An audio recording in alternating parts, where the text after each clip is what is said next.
What's going on YouTube? Sean here, and welcome to another edition of After the Movie. Currently in my theater parking lot. I just got done watching the 4K re-release of Shin Godzilla. That's right, Shin Godzilla is about to be like 10 years old next year, which is kind of wild and crazy to think about. I actually went with my friend Steven, but he had to get going because it was his first time seeing it. He liked it overall. Definitely a lot of things that got him off guard. So it was kind of fun going into seeing it with somebody who hasn't really watched the movie before.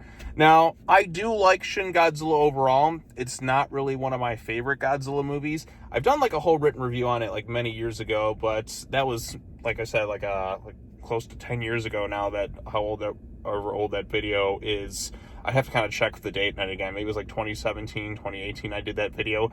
But regardless, like I said, it's been a while since I had actually sat down. I feel like it's been a while since I watched Shin Godzilla. I watched it leading up to the release of the New Empire. So 2024 was the last time I kind of watched it. But really seeing it on the big screen with all its spectacle and everything was, kind of a fun thing to re-experience. I'm decked out in some Godzilla stuff. Got my hat, got my Kiryu Mechagodzilla 3 t-shirt going into this thing. So yeah, so Shin Godzilla overall, there's things I definitely like about it for sure. I think this has some of the best Godzilla sequences in the whole franchise.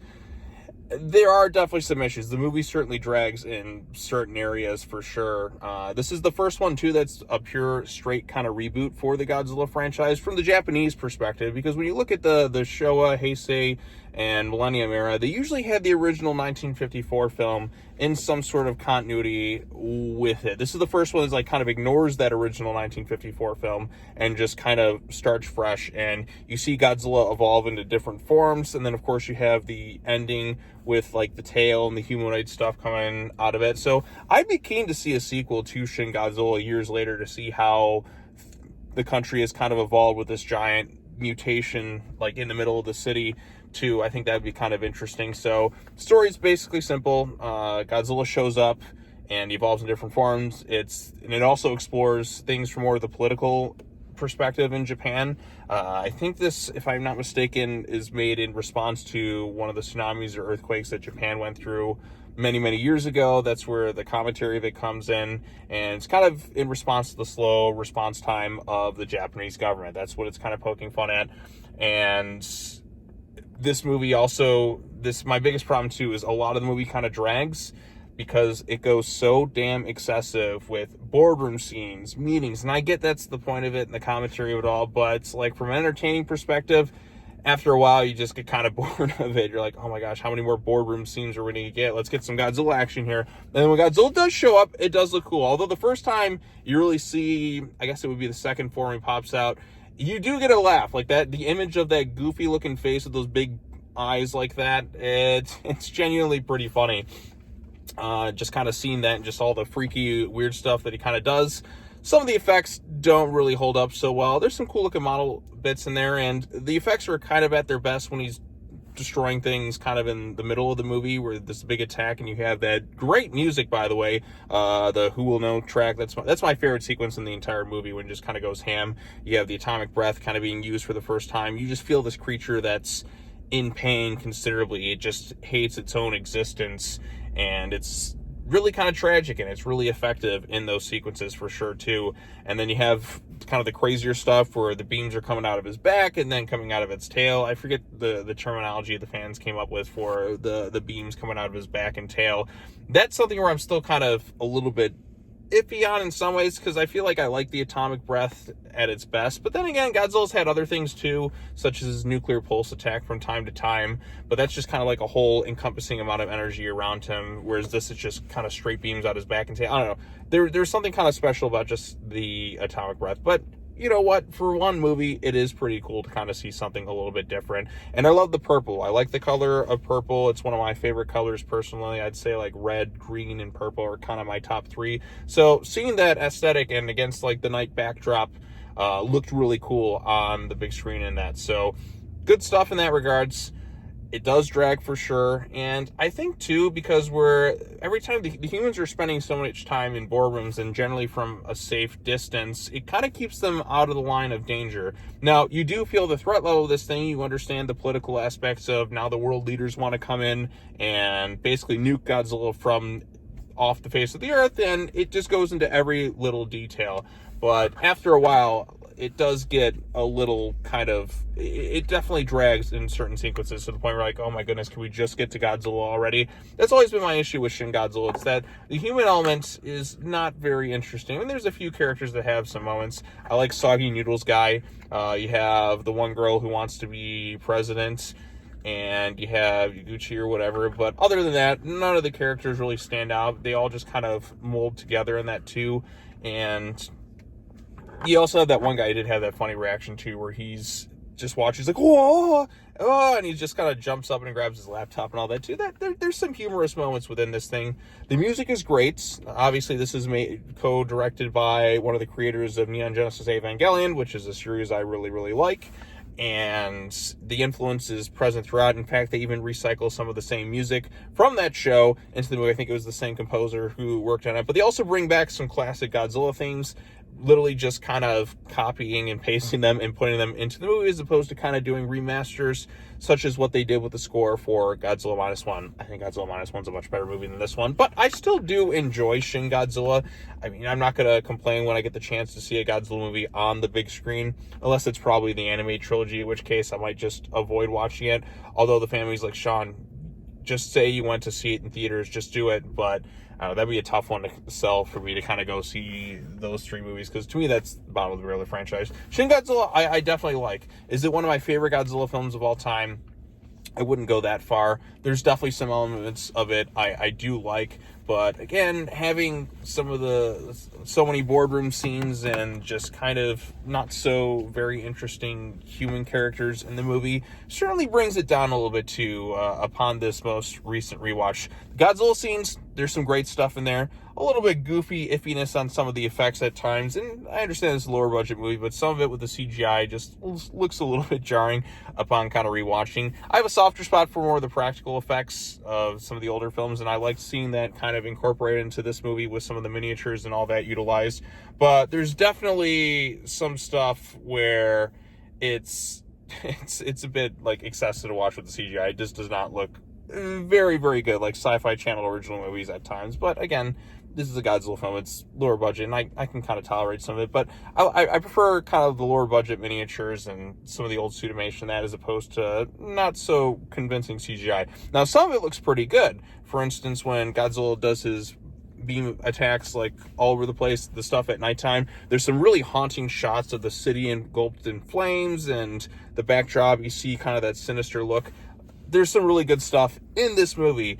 You just kind of have to sit through a lot of generally kind of boring sequences, I think, because it's not to say that you can't have interesting characters in the Godzilla franchise. I look back to the Showa era and some of the Heisei and Millennium and stuff. There's more of an interesting human drama, and also a lot of them are kind of more up close and personal with a lot of the action that too, as opposed to just sitting in boardrooms discussing. I mean, a lot of the Heisei era was kind of that too, but you also had things like super weapons and building a Mogera or a Mechagodzilla to fight Godzilla, and you also have stuff like Miki Saigusa and the psychic connections and all that too. Or I'll go back to the Showa era. Even outside of the kaiju stuff, there still was a lot of interesting plots mixed into it. So, like King Kong versus Godzilla, you have interesting stuff like Mr. Taco and all that too, and trying to use Kong to sell something. Or Mothra vs. Godzilla has a really great human cast in there too. Or Ghidorah Three-Headed Monster, you have like spies and espionage. And Invasion of Astro Monsters, one of the prime examples of really good human cast accompanying a lot of giant monster stuff too. So you can have interesting stories with the humans in this, but this one, yeah, I get what it's going through, and some of it is kind of interesting just to see all the discussions and all that, but at however long the movie is, some of it does get a little bit excessive still. So that's why Shin Godzilla is not necessarily one of my favorites. It has some really great stuff in it, and I still like the movie overall. But upon this most recent viewing, like, yeah, some of these scenes are definitely dragging. I wish there was something a little bit more interesting going on instead of just discussing the science babble. This kind of started a thing, too, with the Godzilla franchise, where I think even the anime trilogy was guilty of this, and even Singular Point to an extent. It's just so much science babble, just occupying so much of the time, and just not much interesting stuff is going on. It's just endless discussions on things, and sometimes they can be engaging, other times you can just be kind of boring, and that's kind of where some of this movie falls into that. Now there's a few sequences you're like, okay, I like learning some of the interesting stuff here, but man, it just, the boardroom meetings get excessive. It gets to a point where it becomes a little comedic. There's one, I just think of the example where it's like, okay, we got to have another meeting. Wait a second, I forgot my phone. Let's go back to the room. Shh, wait a second. I know we just started another meeting, but I need to have another meeting. Why? Because I got to use the bathroom. Okay. Shh, boom, boom. Meeting here, meeting there, meeting this, meeting that. And it just goes like so above and beyond. And again, I get the commentary it's trying to say, but does it make for a very entertaining movie? Yeah, some sequences, no. But at least when Godzilla does show up, thankfully, after a while, like, okay, we've had enough of these discussions. Just gets Godzilla already. Does show up, does do some really cool stuff, and that's the reason you're wanting to watch a Godzilla movie. You want to see Godzilla do stuff. You hope the human element's interesting, and in some films, it's more interesting than others. But here, just the characters, none of them really kind of stand out to me all that much, at least compared to some other entries. -1, for example, I know it's the hot thing to kind of like continuously glaze that movie, but it is genuinely like really great and has like a great story line with the human element and the Godzilla sequences. So still though, Shin Godzilla does a lot of cool stuff, and I am glad I got the chance to rewatch it on the big screen, especially seeing those awesome Godzilla sequences in all their glory, and also getting my friend the chance to go see the movie for the first time, which, you know, there's a lot of cool classic elements mixed in and a lot of other stuff too. So good stuff overall, and you know, it's definitely worth checking out. Looking out right there, is that, holy shit, that is a skunk right there. I gotta be careful driving out of this thing, because like I'm watching the video and I saw something out of the corner of my eye. I see one just walking right across the parking lot right now. So definitely don't want to be caught out of something. So, but anyways, I'm losing track of things. Go check out Shin Godzilla. I mean, it's playing in cinemas right now. If you're a Godzilla fan, it's worth checking out. I understand it has a bit of a divisive response to some fans because of the way Godzilla kind of acts in this thing. I wish he did showcase a little bit more emotions. It's kind of that trend in a lot of stuff from Toho where he just is kind of a mindless zombie and not so much, you know, showcasing some of that colorful personality we've seen in prior films. But I'm glad that's starting to come back. We're getting to see Godzilla act a little bit more. But here it's just kind of just pain in this thing. Well, I mean, he has more personality in this than he does in, say, the anime trilogy per se. But I like Godzilla having a little bit more of a personality in terms of things. But this is a take on the character where it's just a being that is in constant agony throughout its entire existence. It's very tragic to watch this thing, and even the song like Who Will Know is kind of told from its perspective in that too. So there's some really good stuff in here, and you know, go watch my other video on Shin Godzilla. I think I did a bigger deep dive on it like beforehand, so I'm trying to just think of what else to say. I was really hoping my friend who had just watched it for the first time was joining for this thing, but hey, you know what, had to get going, so I'm off here kind of discussing the movie on its own merit. So it was cool to revisit this thing in the theaters. So not saying that I don't dislike this movie, because I still do enjoy it overall. It's just not really one of my all-time favorite Godzilla movies. So it has great stuff in there. Pretty boring human stuff for the most part, but the Godzilla stuff, when it is there, wish we could have gotten a little bit more of it, but when it is there, it does have some cool value to it. So there you go.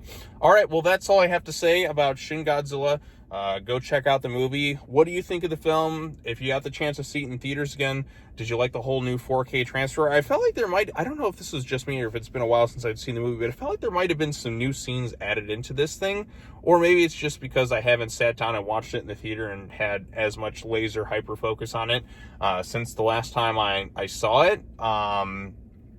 It just felt like there's things I don't remember being before, but again, that just could be that a lot of them just kind of blurred together, and I haven't really had the laser focus watching it since, you know, many years ago. So who knows? But did anybody say that thing where they thought there might have been some extra scenes added in, or is it just like the same movie as it was beforehand? I don't know. Maybe it's because I wasn't paying as much attention the last time I watched it. Because it has been a few, like, I mean, yeah, it technically has been a few years since I watched it, but like since I was hyper focused on it. Because like at home, I'll just be watching it and I'm like, some less interesting stuff's going on. What do I got going on here? So that's just kind of it. So, but yeah. All right, I rambled on enough. What do you all think of Shin Godzilla? Post your comments down below. Be sure to like this video, share it with your friends, subscribe to the channel for content, hit the bell for notifications, all the fun stuff. And as always, take care now. Bye-bye then, and I will see you all in the next video, whatever that may be. Go watch some Godzilla stuff, because Godzilla rocks. So, peace out.